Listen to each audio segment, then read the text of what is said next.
de como ele voltou dos mortos, ressuscitado como havia sido predito por todos os profetas.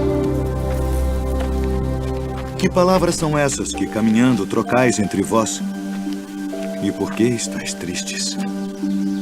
És tu só peregrino em Jerusalém e não sabes as coisas que nela têm sucedido nestes dias? Que coisas?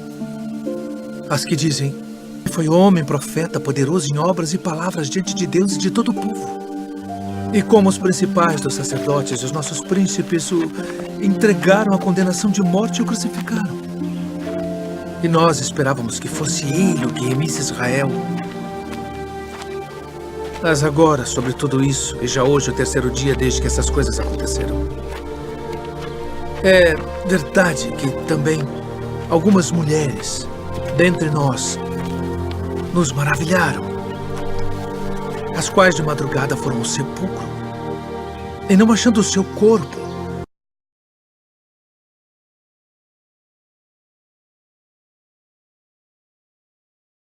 voltaram dizendo que também tinham visto uma visão de anjos que dizem que ele vive. E alguns dos que estavam conosco foram ao sepulcro e acharam ser assim como as mulheres haviam dito. Porém, a ele não viram.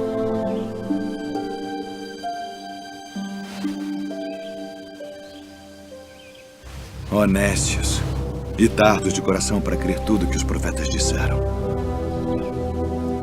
Porventura não convinha que o Cristo padecesse estas coisas e entrasse na sua glória. Fica conosco, porque já é tarde e já declinou o dia. Pai nosso, graças damos por tuas muitas bênçãos. Amém. Amém.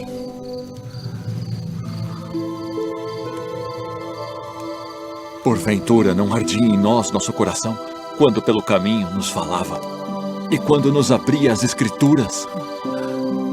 Devemos voltar a Jerusalém agora mesmo. Olá, amados e amadas. A respeito dessa parábola do caminho de Emaús, sobre os dois discípulos. Aqui, essa história, essa parábola, ela é emocionante. Por quê? Porque ela nos leva a entender exatamente o que aconteceu no passado, na época do Messias, e o que está acontecendo até hoje, no presente momento. São detalhes dessa parábola que fazem a diferença. São dois discípulos que estavam muito tristes e desapontados com o que tinha acontecido, que era a morte do Messias. Então, precisamos entender o que significa esta parábola para os dias de hoje. Para entender essa parábola, temos que analisar fatos que aconteceram na época.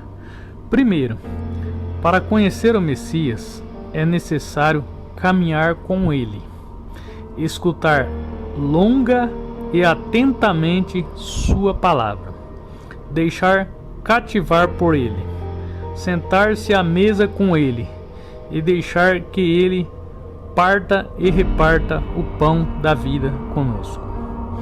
Depois de reconhecê-lo, é necessário realizar imediatamente o caminho de volta para partilhar com a experiência com outras pessoas que nós tivemos com o Mestre. Professar junto a fé comum e realizar as obras do reino.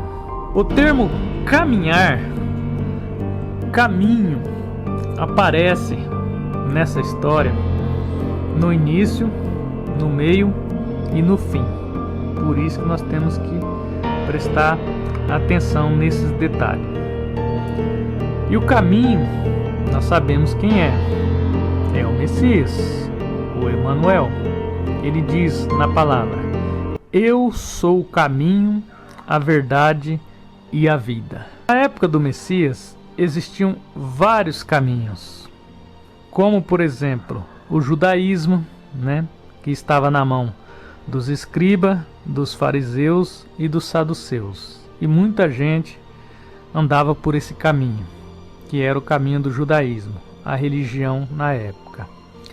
Hoje, são milhares de caminhos, que todos os caminhos de hoje nos levam ao caminho humano. O caminho da religião, o caminho dos falsos mestres, o caminho dos falsos profetas.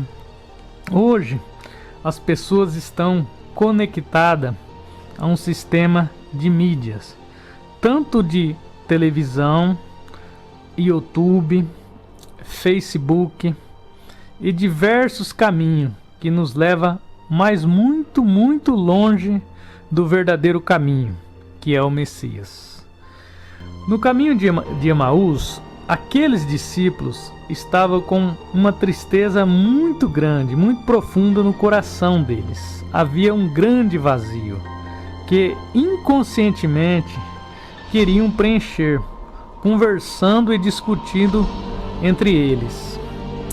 A pergunta do Messias sobre o problema que estava acontecendo, que tinha causado aquele tamanho sofrimento nele, foi o ponto de partida para eles encontrar a resposta.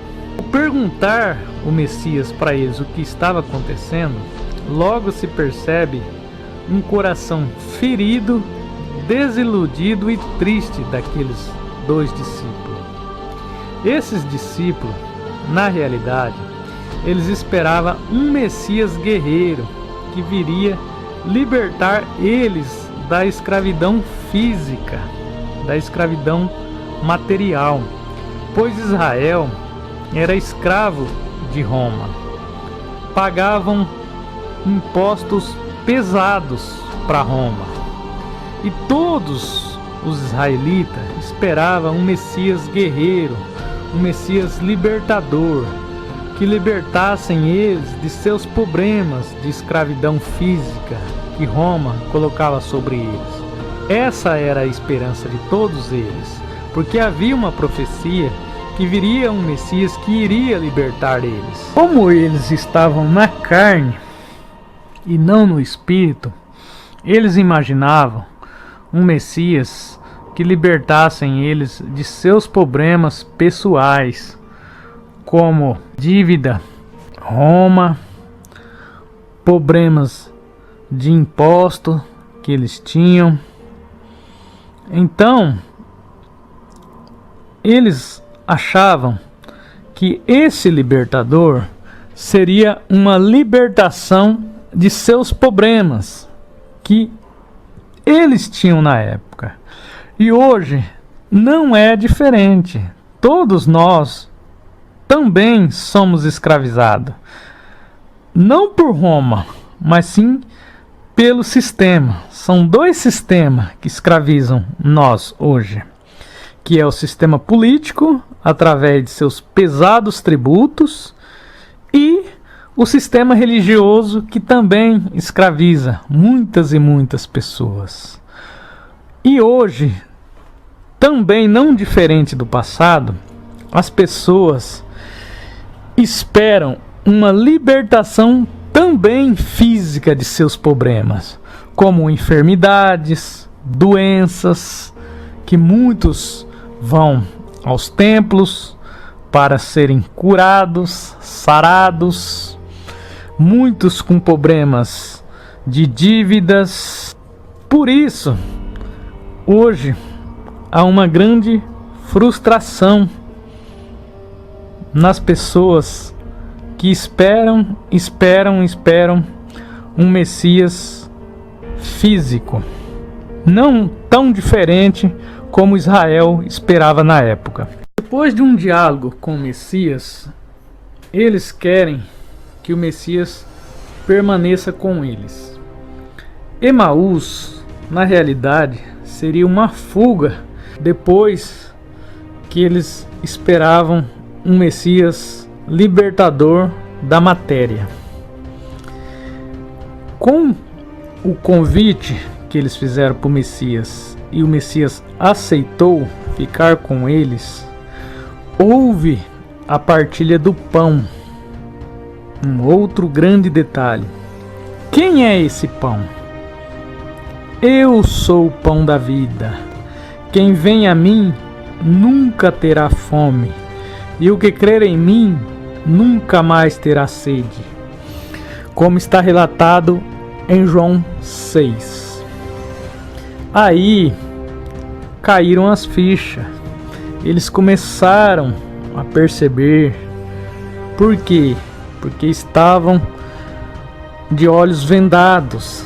Seus olhos estavam impedidos de reconhecê-lo, o verdadeiro Messias, pois estavam completamente carnal.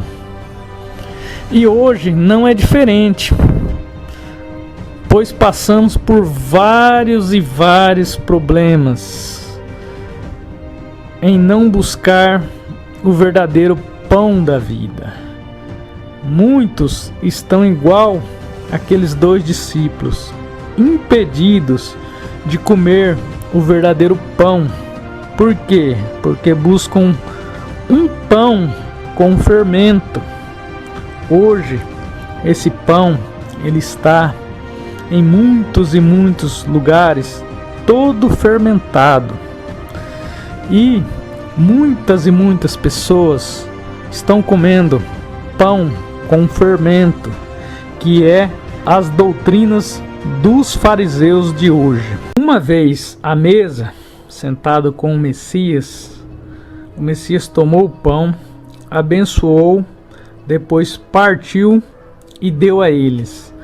Então seus olhos se abriram e reconheceram que estavam na presença do Messias. Quando tira o fermento, quando tira as doutrinas humanas, aí sim começam as vendas cair dos olhos e as pessoas reconhecer o verdadeiro Messias, o verdadeiro pão, aquele que realmente alimenta o espírito e não a matéria. Outro fato muito interessante que o Messias fala para eles é assim, está no verso 24, 25. Ele então lhe disse: insensatos e lentos de coração, para crer em tudo que os profetas anunciaram. Não era preciso que o Messias sofresse tudo isso e entrasse em sua glória? E começando por Moisés, percorrendo todos os profetas, interpretou-lhe em todas as escrituras o que ele dizia a respeito. Amados, esses discípulos, ele estava do lado do Messias, porém eles não buscaram na escritura a verdade. Quem era o verdadeiro Messias? Como ele viria? Que estava tudo escrito em Salmos e nos profetas, que seria um Messias simples, humilde. Hoje, amados, também não é diferente. Hoje não se busca um Messias da Escritura, se busca um Messias do sistema, um Messias que é anunciado por muitos e muitos falsos profetas que não buscam a verdade nas Escrituras. E as Escrituras está bem claro em Isaías 7,14. Lá está o verdadeiro Messias. E hoje, amados, infelizmente, por não acreditarem em profetas e sim acreditar nos falsos profetas, tanto de religião como profetas de YouTube, essas pessoas também estão desiludidas e comendo pão com fermento. Por isso, eles não conseguem tirar a venda dos olhos. Por quê? Porque não buscam com o Messias profetizado, aquele Messias que foi anunciado através dos profetas, que começou por Moisés e foi discorrendo por todos os profetas. As Escrituras, ela nos avisa como seria esse Messias e não deixa quem buscar lá nas Escrituras através dos profetas comerem fermento. Por quê? Porque vai buscar o verdadeiro Messias, o profetizado. E com esse Messias profetizado dos profetas, aí sim a verdade vem para todos nós. Aí sim há uma libertação. Aí sim conseguimos enxergar a verdade. Exatamente como aconteceu com aqueles 2 discípulos que estavam com os olhos vendados. Mas o que aconteceram? Ao aceitar e convidar o Messias, abriram-se os olhos, as escamas caíram. E caindo essas escamas, tudo se revelou para eles. Hoje precisamos do verdadeiro Messias, procurar ele, o verdadeiro pão. Aquele que procura, acha. Aquele que bate, é aberta a porta. Então, temos que abrir a porta do ouvido, igual ele fala em Apocalipse, né? Aquele que ouve as suas palavras, né? E bate a porta, ele abre. Aí ele entra na nossa consciência e faz morada em nós. E ele fazendo morada em nós, as escamas caem, tudo é revelado. Tudo é questão de abrir a porta dos ouvidos, que hoje é muito difícil por causa do sistema que está muito forte, tanto religioso como sistema de YouTube. Muitas pessoas, infelizmente, estão vendados, estão com os ouvidos cheios de cera. Por isso, não conseguem nem ouvir e nem ver o verdadeiro Messias. Então, a libertação não vem para essas pessoas, porque aquele que abre a porta, ele vem e ceia com as pessoas. O que é ceiar? É alimentar.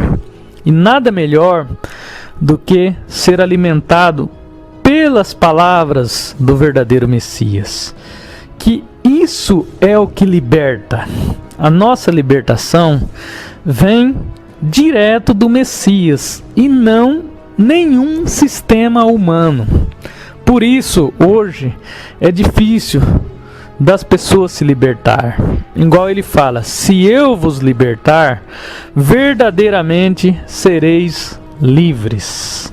Então, amados, fica esse exemplo dos 2 discípulos que estavam completamente cegos, mas a partir do momento que buscou o Messias e procurou a verdade, deu espaço para o Messias entrar em sua mente e nos seus corações, veio a libertação. Essa magnífica história está relatado em Lucas. Que Yahweh seja louvado por seu